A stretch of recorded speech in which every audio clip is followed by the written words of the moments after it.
You can't win with a third party in this country. They don't have enough of the broad-based support. They don't have the campaign operating in all areas. They don't have the money. I have nothing against third parties in theory.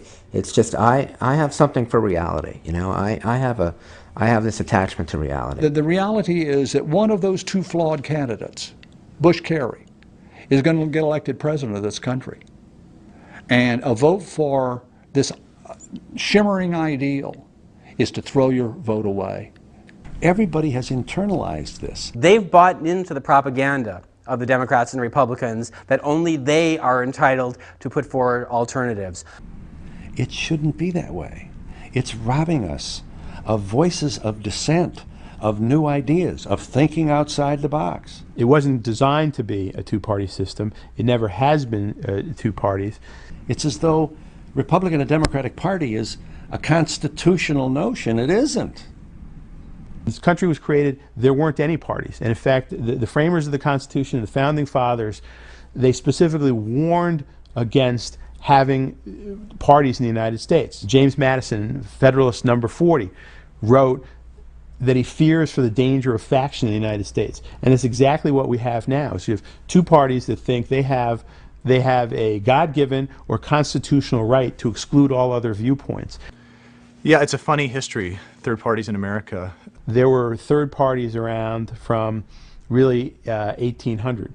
In 1800 was the establishment of the first third party, which was the anti-Mason party. The most famous is the Republicans, actually, who were a third party, who replaced the Whigs in the 1860s. The dominant parties for most of the 19th century in America were the Whigs and the Democrats. And both the Whigs and the Democrats controlled political life in the 19th century. But they both agreed on one thing, which was they both agreed that slavery as an institution should exist. The Republican Party was created in 1854, and one of the tenets of the Republican Party was that slavery as an institution should be overturned. And eventually, Americans turned to this third party, the Republican Party, to lead it out of the path of a slavery-controlled nation. That was during the Civil War. There were actually 4 different elections in 1860 in different parts of the country. The Republicans were not competitive in the entire country, and the only reason that they were able to emerge at that period was because the country was in civil war and was so fundamentally divided. But that's the last time we've seen an influence of that type. I mentioned that there was not a third-party candidate who won an electoral vote since 1968. So we're talking about a good 30 years now when third-party candidates have come and gone, some of them a big deal, the Ross Perot's of the world, and yet they come home with nothing. A lot of that has to do with the electoral system, actually. The Electoral College is structured in a way that advantages winners and discourages losers. There are countries with parliamentary systems where third parties are rational.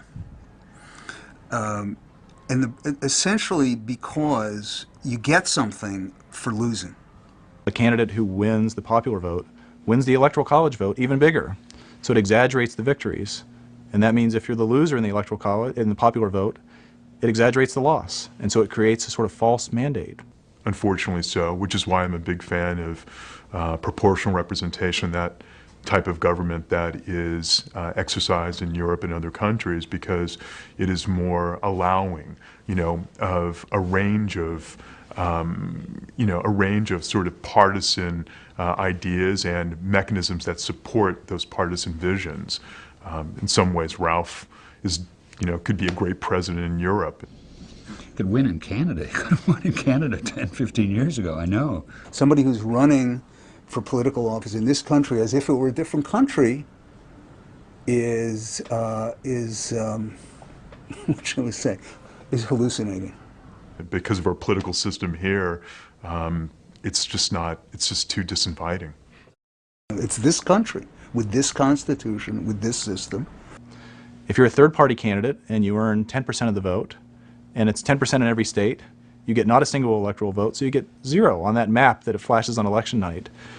There's just a big number in the Democratic column, and there's a big number in the Republican column, and we end up calling the country the blue states and the red states.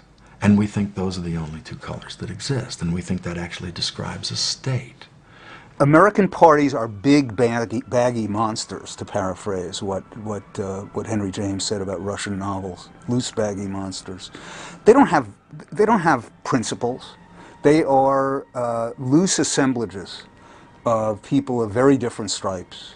We have two parties that have chosen labels that are very deliberately chosen to not reveal anything about what they think. It's not the Labor Party, it's not the Conservative Party, it's these two labels, Democrat and Republican, that have absolutely no meaning in a country that agrees on democracy and agrees on being a republic. They're not intellectual sets. They're not groups of like-minded people. They're not groups. They're aggregations of tens of millions of people who are in many ways across